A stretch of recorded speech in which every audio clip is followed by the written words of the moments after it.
Hi, I'm Mackenzie Fagan, and this is 112BK coming to you from downtown Brooklyn. On the show today, is the city stealing homes from black and brown people in central Brooklyn? That's what some advocates are saying, and a judge has recently ruled in their favor. The city are crooks. That's what they are. Let's tell it like it is. They play with numbers. Our people cannot afford the numbers, and they get pushed out of their residence, which is crazy.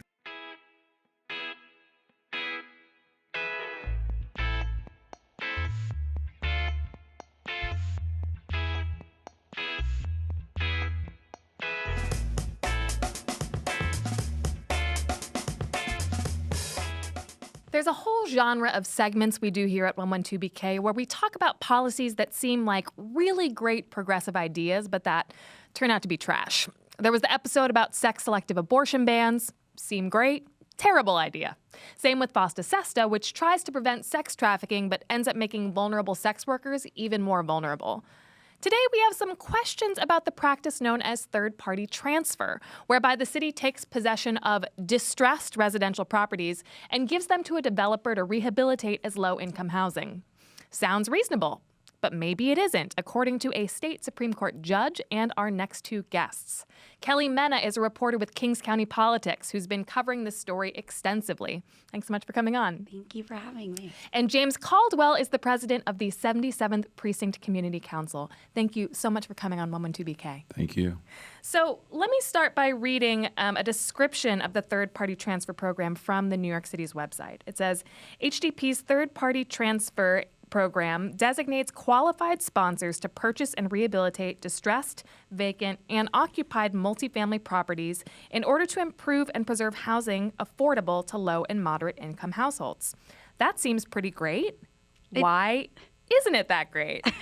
I was going to say yes. So it's so funny you read that definition because distressed in there, after doing this extensively, following it, doesn't kind of have a definition. So when they say distressed, it can mean literally anything. It could be like, oh, we think you have too many violations here. Or it looks like we could take your property over here. It sounds really good, especially because we're in a housing crisis, to like try to help keep people in low income affordable housing. But then when they come after homes that have been in families for a very long 50 years, for a long time, it's like, wait a minute, now they're seizing people's properties. They're not actually using these like vacant properties to create new forms of residence.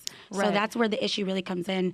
When the program initially started, it was where all these vacant and abandoned buildings were across the city, not just Brooklyn, but Manhattan, Queens. Now every piece of property is owned by somebody. So the original idea is that there was a low-income housing shortage. If there's an abandoned or derelict property, the city is able to come in, seize it, work with a nonprofit developer to turn it into low-income housing, and all of a sudden, voila, you have low-income units available to be put on the market. Right. And then on the website, there's a video that shows sort of a contemporary usage of third-party transfer. That's these two very inspiring stories of tenants, both people of color, who are living in buildings that are derelict. And they say that their landlords aren't improving the building, they're not fixing lead paint violations, the roof is leaking.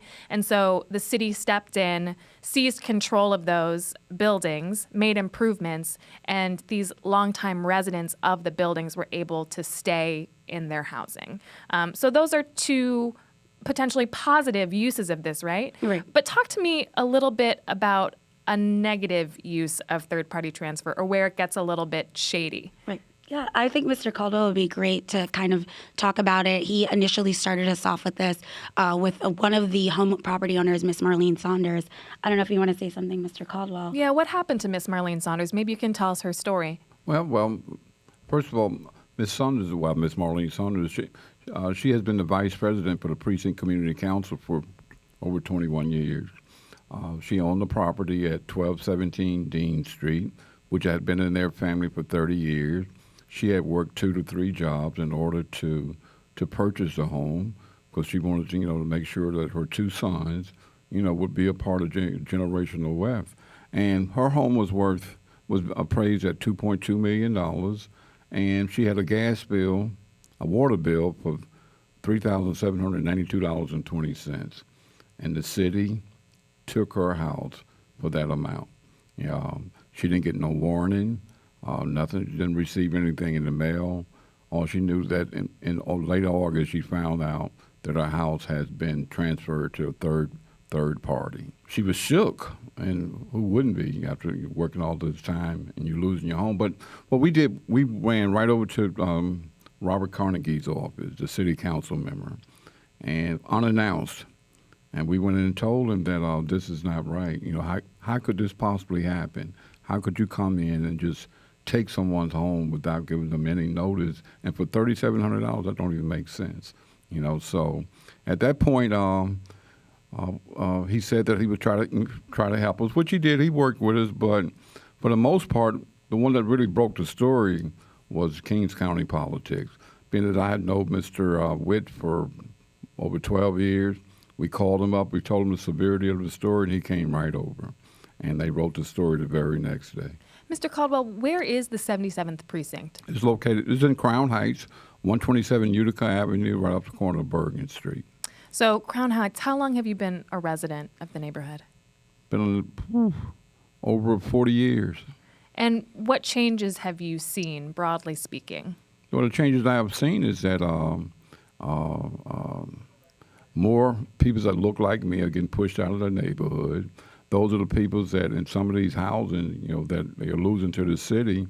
They're the ones who took care of the housing for many years. What we're really seeing is that, in fact, one family in particular lives at 374-376 Prospect Place. 30 years these ladies have been taking care of that property. I remember when people used to get shot in there. They was in a police program to make sure they kept bad people out. They did everything possible to keep that building up, and now all of a sudden, with Prospect Heights really growing, the city is coming in and taking the property away from them and doing a third-party transfer, which is ridiculous. One of the things that we've been reaching out to our council member, Lori Combo, is that she needs to empower black women, you know, because for 30 years they worked, they took care of the neighborhood, now all of a sudden you want to give it to someone else. And we just think that it's totally wrong. But I remember when cops didn't even want to patrol the streets. Mm-hmm. That's how bad it was. But now, thanks to their efforts, things have changed in our community. So now that Crown Heights, Prospect Heights, Bed-Stuy are becoming these desirable neighborhoods where brownstones are appraising at $2.2 million, mm-hmm. you see the city stepping in and seizing control of these properties over something like a $3,700 water bill. Do you think that's a coincidence, Kelly? You know, I would say it is if it was only one time, but it happened to 6 people. So I'm like, after a while, it can't each time just be like coincidence, just like they just all happen to be in there. You know, I said it from the beginning as I started to see some of the homes and going to them, being like, wait, this is a Latino person, this is a black person, Latino, black. It's like, wait, this is not a coincidence anymore. This is targeting of these communities for a reason, because they know that they held on to it for so long when nobody wanted to be there.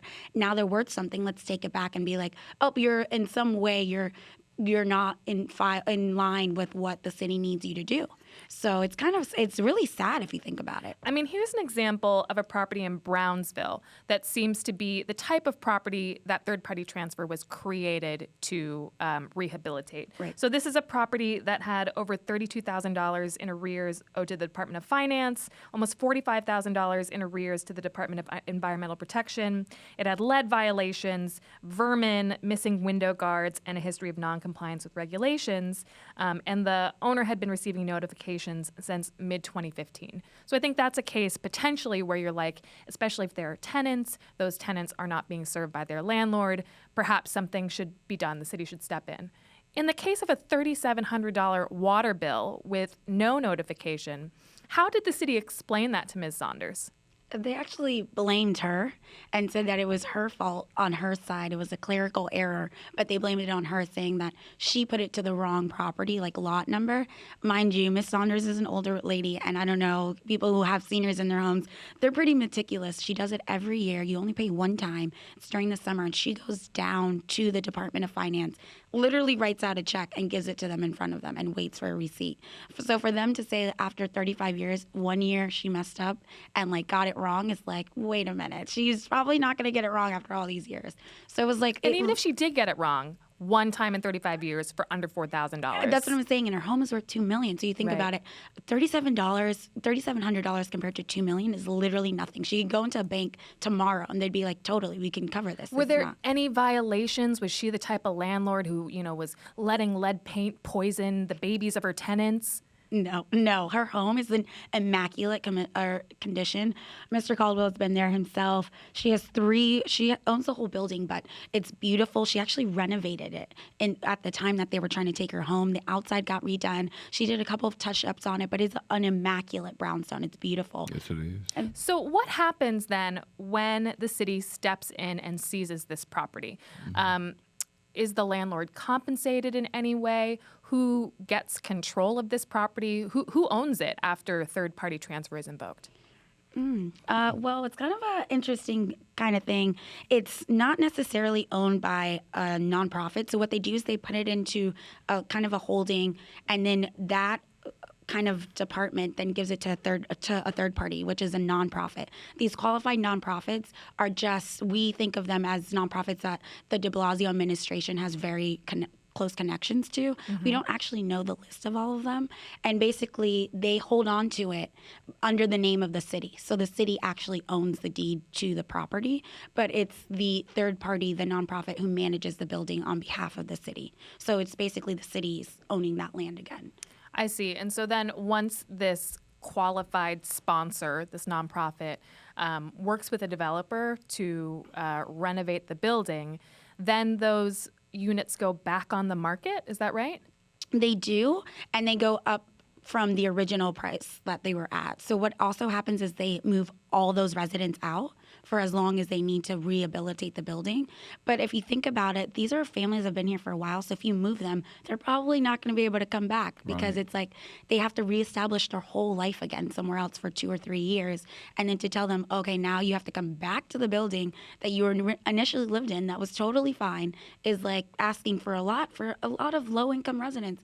And a lot of them have been living here for so long and have like a set rent. So to move them to somewhere else, it's like some of them become homeless. Some of them have to move out of the state. Many of them become displaced. I don't know if Mr. Caldwell can speak to this about the type of families that live in these buildings. Well, I would just like to take a moment to back when you was describing the TPT program and how the city used it to benefit the tenants that are living in the building. Well, my comment is that NYCHA, they fall into that program. Their property, maybe they should be transferred to the federal government. Sure, yes, they are a derelict landlord. Right, yes. So how can you, like the property you just described at 373 Rockaway Parkway, I know the gentleman there, Mr. Dorsey, and he's been a landlord there for 40 years. And he provides low income. In fact, he had one residence that has Section 8. And he takes care of his building. It's just recently that the city came up with all these violations because they was targeting his building. His building is probably worth $1.5 million, even though those numbers compared to Ms. Saunders was high. But the city should work with him just like they work with the developers to make sure that people can stay in low-income housing. Because when the city comes in and renovates the place, your rent go from $400 to $1,200. That's not low income. That's basically I'm just telling it like it is, push blacks and Hispanic out of the neighborhood to create a space for others. And I'm a veteran, and that is just totally unfair. That's not right. The city are crooks. That's what they are. Let's tell it like it is. They play with numbers. Our people cannot afford the numbers, and they get pushed out of their residence. Which is crazy. I mean, this is a good point, right? Because you were referring to this property in Brownsville that I mentioned had almost $100,000 worth of back taxes and had all of these violations. But it's worth noting that the city issues the violations. Yeah. So if the city wants to find a reason to invoke third-party transfer, it is theoretically possible that they could send an inspector out to find some violations to cite the landlord for. Well, back in February of 2019, he received a call from HPD saying he didn't have no violations, none. Then all of a sudden, when we started pushing his case, started protesting, they sent 5 inspectors out to his place, and spent the day there writing him up, so. A lot of the people within your community bought this in order to start passing down intergenerational wealth. Correct. And so what do they get when the city comes in and seizes their property? How are they compensated? They don't get anything. The city comes in, take all their equity, takes everything. Okay, use an example. All right, I have a house that's worth $1 million. I owe $100,000. Okay, you come in and get your $100,000. I'm supposed to get change back, but they keep everything. That is very true. So they just take your home and you get nothing. No just compensation, no equity in it. It's basically, now you owe me rent. And that's one of the reasons why there was this case has gone so much further than just a couple of property owners, because they're like, wait a minute, I own this home free and clear. I've paid it off. I've done everything, and now I get nothing. It's worth so much more. That's the whole point of owning a home. It's a long-term investment. And do the developers, these nonprofits and the developers that are working with the nonprofits, do they pay the city for the privilege of taking over these properties? No, so they get it. They actually, so the city basically says, thank you for helping us rehabilitate it. So what we're going to do is, based on the rehabilitation fee, we're going to give you 1% of the rehabilitation fee as basically compensation to you for helping us with this terribly distressed building. And that's how they make money. They don't pay for it at all. I see. Let's talk a little bit about the lawsuit. Right. So how did this come to pass? So there's two different ones. There's one that happened in state court, but the civil lawsuit basically is there's a couple of people, three in particular, Mr. Dorsey, whose property is in Rockaway. Another woman named Sherlivia Thomas Murchison. She actually became homeless because of this program. And one other plaintiff, they basically said, I'm losing all this stuff. I didn't get just compensation. I also didn't get due process. They said that they never received papers on time. They didn't see anything. And they are basically telling the city that you violated my constitutional rights to my property by just seizing it and not giving me anything for it. And secondly, you violated my right to be able to show up in court and fight for my property. And basically the city's saying, well, we did give you notice, but just because you didn't like the way we gave you notice doesn't mean that it's unconstitutional, and that they have a right based on this program to basically take properties they deem distressed. And so that happened. So they filed the lawsuit in February, the civil lawsuit in federal court, and the city had asked for extensions, and they basically reached their limit of extensions. And basically they're on two counts. The first one is the federal lawsuit can't go forward because this is a state matter, so it should be knocked back down to state court. And then the second one is none of these people have any claims to these buildings because under the state law, they were taken correctly, like procedurally. We did the right steps. We notified them. We gave them notice. Because they didn't understand, it's not our fault. And also they're claiming that the city has a right to take also not distressed properties. Like they can take any property that they deem that they need to step in and help with. Sure, so, eminent domain. Basically, yeah. So they're basically saying we did everything right. They're putting all the blame back on the property So will owners. this civil suit proceed then in state court? So right now what's going to happen is Yolande Nicholson, who's representing all these plaintiffs, she has some time to then go back to the drawing board and decide if she wants to move forward. And then they'll go back and forth for a while. And then finally a judge will issue a verdict in it, at which point if it goes in favor of the plaintiffs, a lot of that property will be restored, and it could set a precedent for the program going forward at the city council level and the state level. So that was one of the two lawsuits. There was another one that actually had some good news, right? Yes. Mr. Caldwell, can you tell us a little bit about this lawsuit where 6 properties were returned to their owners? There was a property in Bedford-Stuyvesant. There was a property there that had 19 units. Property was valued at something like $3.2 million. And I think they had they didn't really have no violation. They had old back taxes and water bill is what they owe. I didn't get involved in this stuff until September of 2018. Knew nothing about how the court system worked. Always believed that the court system is very fair. But then when I started going to court, I seen that this is about big money. America is capitalistic. Everybody's getting fed off middle-class blacks and Hispanics. They auction off something like 70, 80 properties every Thursday. And that comes from our community. So this generation wealth is just totally disappearing and going to others to feed their families. So we decided to protest. I'm gonna be a little spiritual with you here right quick, is that, we got a vision saying go downtown, get some signs made up, get a big bus, a tour bus, because the bus has always been a part of our black history, and just roll up on a bus and go there and protest the judges, and we did, and fortunately enough, Kings County Politics covered the story, but then, the good Lord sent the Brooklyn Eagle, Miss Mary Foss. She came around, started taking pictures, asking us questions. The next thing we knew, she had put it in the paper now. But anyway, we stayed out there. There was about 30 of us. And we even have a service dog out there with us also, because he was being affected too. But anyway, she picked up the story, and little did I know that they put these newspapers in the Supreme Court. And one day I was at court, then this one judge walked with me, "Oh, y'all all over the paper." That was the turning point, I think. And 6 of the properties were restored, Correct. to their Yes. owners. Yes. Correct. And the judge ruled against himself, which was kind of a big deal. It's usually a interesting. different judge rules against you, but he ruled against his own ruling, which was really, really a big deal, I think, for him.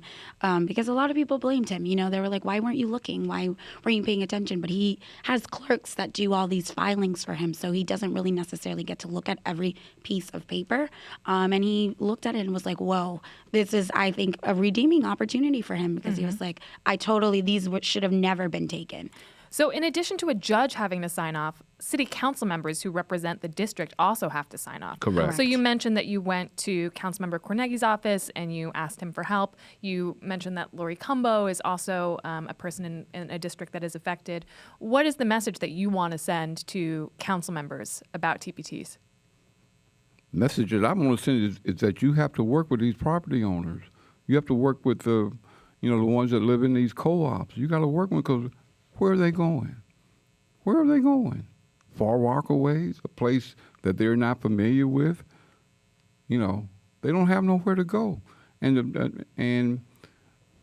I'm gonna be just candid once again, is that what I see that's going on in our community, especially with our electeds that look like us, they're too busy. And let me put out a disclaimer here too.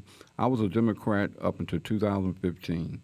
I switched over because I've seen what the Democratic Party was doing to our community. Here we are, a Democratic state, and our peoples are struggling in our community when the Democrats have all the power. They're too busy chasing Donald Trump, and our peoples are being raped in our own communities. I saw that you switched party affiliations and that you also received help, you believe, from the Trump administration or the Trump Foundation. Is that right? Yes, we did. And that had to do with an 85-year-old lady that walked into the 77th precinct, was speaking to a police officer Green, a community affairs officer. She told her, and this lady was affected by predatory lending back in the late 90s, and she told him that she was tired of sleeping in her car.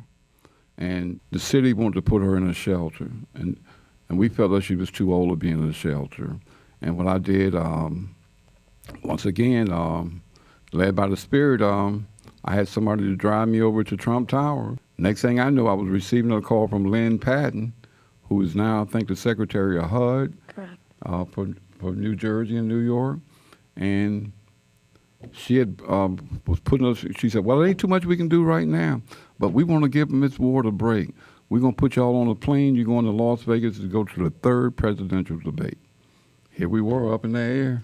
Limo met us, took us to the Trump International Hotel, and next morning we sat there with Eric Trump, Donald Trump Jr., Miss Patton, had breakfast. They took their wives took Miss Ward out and treated her, fixed her hair, nails. Then they said, well, we can have a car to pick you up to take you to the debate. Next thing we knew, we was in the motorcade, Donald Trump motorcade. And after the debate was over with, she took her up, introduced her to Mr. Trump. He gave her a kiss, and she said, I'm never going to wash my face again. And next thing we knew, we was at the victory party. Then from the victory party, we went to the inauguration, and the Democrats had never, reached out to us like that. And I was hoping that Mr. Trump would mention her name in the debate, but he wouldn't. And the reason he wouldn't mention her name, and when you Google her name, you'll see, because he felt that he didn't want people thinking that he was using that elderly lady. Mm-hmm. But I was hoping that he would. Do you think that he was using her? Did she end up, what do you think about the Trump administration's policies about trying to keep low-income communities of color in affordable housing? For example, HUD, they put forward a proposal to increase rents in low-income federally funded properties that would triple the rent for poorest tenants. And their justification for this was that they wanted to give people incentive to work harder. Well, I don't necessarily agree with everything they do. In fact, I don't agree with a lot of it. But all I know, I can only judge a person from what I see, not what I read. It sounds like you are tired of politicians on both sides taking money from large interests and serving corporate interests rather than looking out for communities of color, for low-income communities who want to be staying in their housing and want to be able to pass on the intergenerational wealth that they have spent their entire lives building. Yeah, that's very true because, when you go back to the Roosevelt years and how they knew when people were struggling, they came up with these programs to make sure that the American people could live the American dream. In terms of Trump, other presidents have done the same thing, just that he talks about it more. But other presidents haven't really looked out for the American people. But going back to TPT, if they was taking property from the white communities as well as they taking from the black community, I wouldn't be complaining. But white politicians are not going to let that happen in their community. May I ask what happened to this woman who you mentioned, the one who Lynn Patton invited out and fixed her hair and nails? Did she get a house? Is she doing okay? I just want to give a shout out. Ordinarily, I want to give a shout out to him because, he's a police officer. His name is Detective Robert Lynch. This guy went beyond the call of duty because this detective and myself started, pushing real hard for her, and with the fact that we had, the Trump, the Trump people was working with us, so we had a little notoriety. People would listen to because people, tend to think that, well, if you with this person, you must have it going on, So we was able to get her a place out in Bay Ridge. She's living out in Bay Ridge now. She's 90 years old now. She's still driving. She makes all her clothes. She makes everything. But hats off to you, Mr. Caldwell. Mm-hmm. I don't want you to sell yourself short because it sounds like you actually got her into housing with the help of this police officer, that you were her advocate. So I want you to accept some of that responsibility as well. Well, we certainly thank you. We certainly thank you for that compliment. But you're supposed to use your influence for your people. That's what you're supposed to do. That's what power is all about, is to use it to make sure that you work with others that are struggling. James Caldwell, Kelly Mena, thank you so much for joining us today. Thank you.